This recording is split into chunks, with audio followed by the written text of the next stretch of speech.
जय हिंद दोस्तों, मैं हूं राकेश फौजी।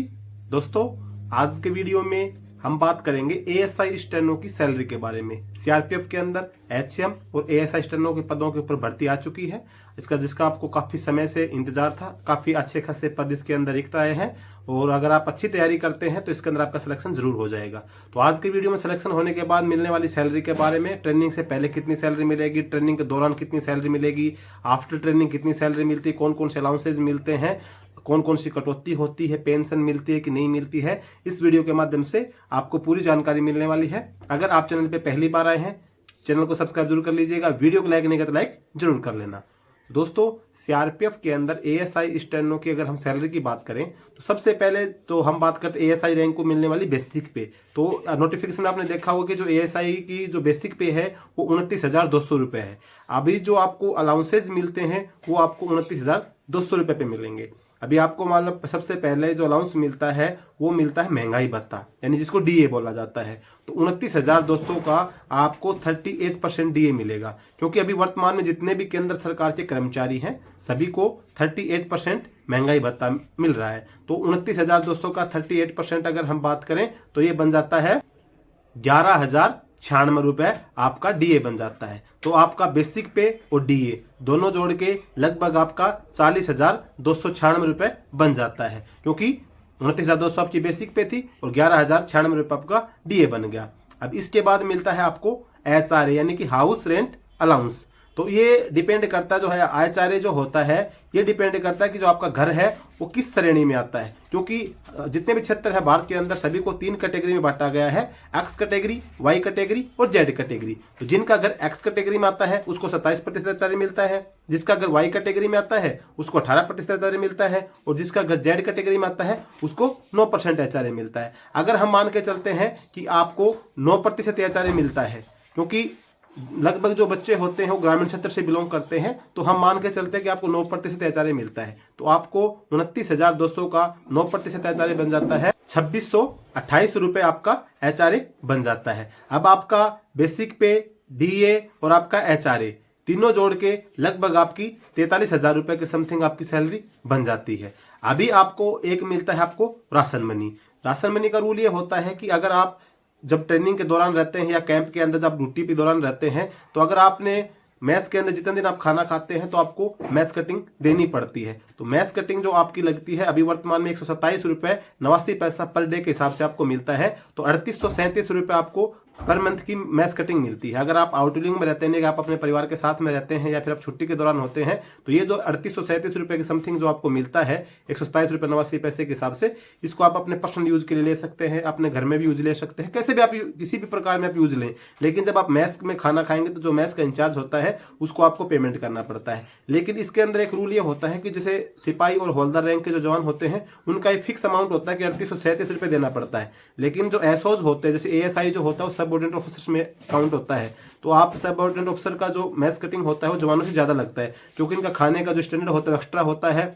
मैस का मेंटेनेंस चार्ज वगैरह, पार्टी चार्ज वगैरह करके कुछ एक्स्ट्रा अमाउंट आपका लगता है। तो एक्स्ट्रा अमाउंट में थोड़ा सा आपको 200, 400, 500 रुपये एक्स्ट्रा लग जाता है। लेकिन ये जो 3837 रुपये है ये आपको फिक्स आपके सैलरी में आता है। तो ट्रेनिंग के दौरान तो आपका यही लगता है। ट्रेनिंग के बाद जब आप बटालियन वगैरह में चले जाएंगे तो वहाँ पे एसओज के लिए अलग से मैस चलती है। जवानों की मैस में खाना नहीं खाते हैं तो उसमें थोड़ा सा एक्स्ट्रा आपका चार्ज जुड़ता है, क्योंकि एसओज के अंदर पार्टी वगैरह चलती रहती हैं। इसके अलावा मेंटेनेंस चार्ज वगैरह जुड़ता है, तो कुछ थोड़ा बहुत आपको एक्स्ट्रा अमाउंट 200, 400, 500 रुपये एक्स्ट्रा आ जाता है। लेकिन आपकी सैलरी में 3837 रुपये ही आपको मिलता है। तो आपका बेसिक पे, डीए और आपका एचआरए और आपकी राशन मनी ये हो गई। उसके बाद में फिर आपको मिल जाता है रम अलाउंस मिलता है। इसके अलावा आपको सोप, टॉयलेट अलाउंस मिलता है, हेयर कटिंग अलाउंस मिलता है। ऐसे करके मतलब लगभग 200, 400 रुपये के समथिंग आपका ये मिल जाता है।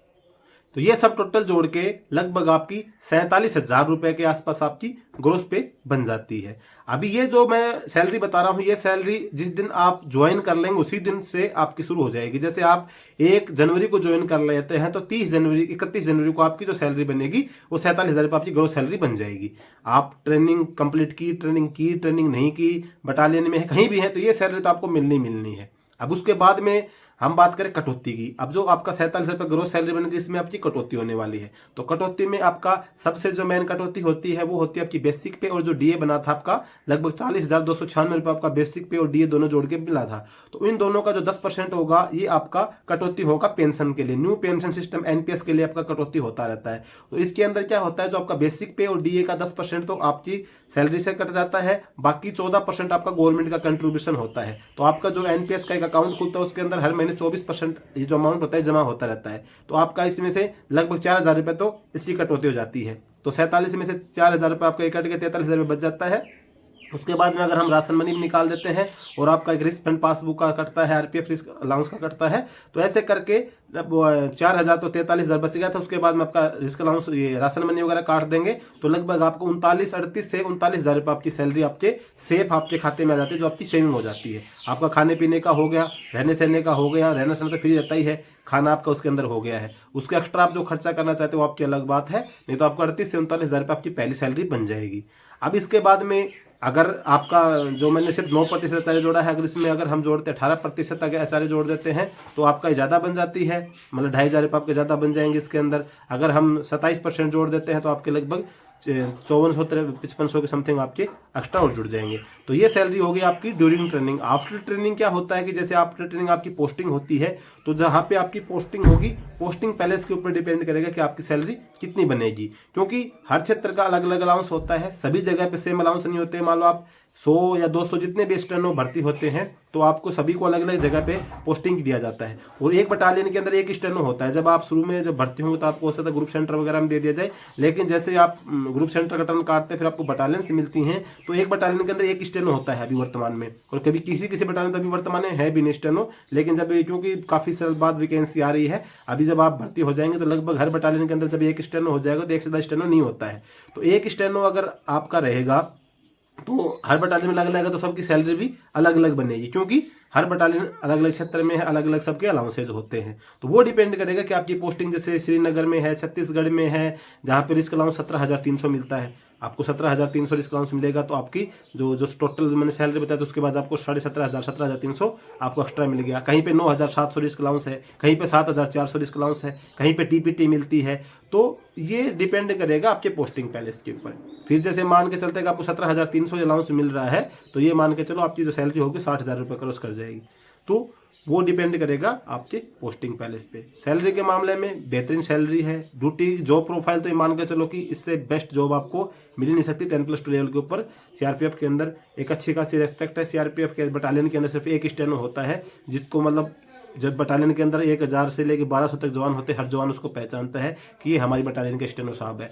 बहुत अच्छी खासी रेस्पेक्ट है, बेहतरीन जॉब है, और डायरेक्ट मतलब एक सीओ का कमांडेंट का जो पीए होता है उसकी ड्यूटी होती है। जॉब प्रोफाइल के बारे में मैंने वीडियो बना रखा है। अगर आपकी अच्छी तैयारी है एग्जाम की, साथ में शॉर्ट हैंड की, तो आपके लिए एक बेहतर अपॉर्चुनिटी है कि इसके अंदर आप सीआरपीएफ के अंदर इस जॉब को अपनी पक्की कर लें और आप इसके अंदर सिलेक्शन होकर सीआरपीएफ के अंदर सेवा का मौका दें और अपने भारत देश की सेवा में आपका एक योगदान बन जाता है। तो आप अपने एग्जाम की तैयारी ठीक से करें। शॉर्ट हैंड की स्पीड अगर आपकी है तो उसको भी बढ़िया से मेंटेन करें, ताकि जब भी आपको किसी भी उसके लिए बुलाया जाए, जैसे पहले आपका अगर रिटर्न होता है या फिजिकल होता है, जो भी प्रोसेस होगी उसके अंदर फिर आपको किसी प्रकार की दिक्कत का सामना ना करना पड़े और आप इसके अंदर एक वैकेंसी अपनी पक्की कर लें। तो आज के वीडियो में दोस्तों यही जानकारी थी सैलरी के संबंध में। अगर इस जानकारी में आपको किसी प्रकार का डाउट हो, आप मुझे कमेंट करके बता सकते हैं। अगर वीडियो आपको अच्छा लगा और लाइक कर लेना, चैनल पर पहली बार चैनल सब्सक्राइब जरूर कर लेना। जय हिंद।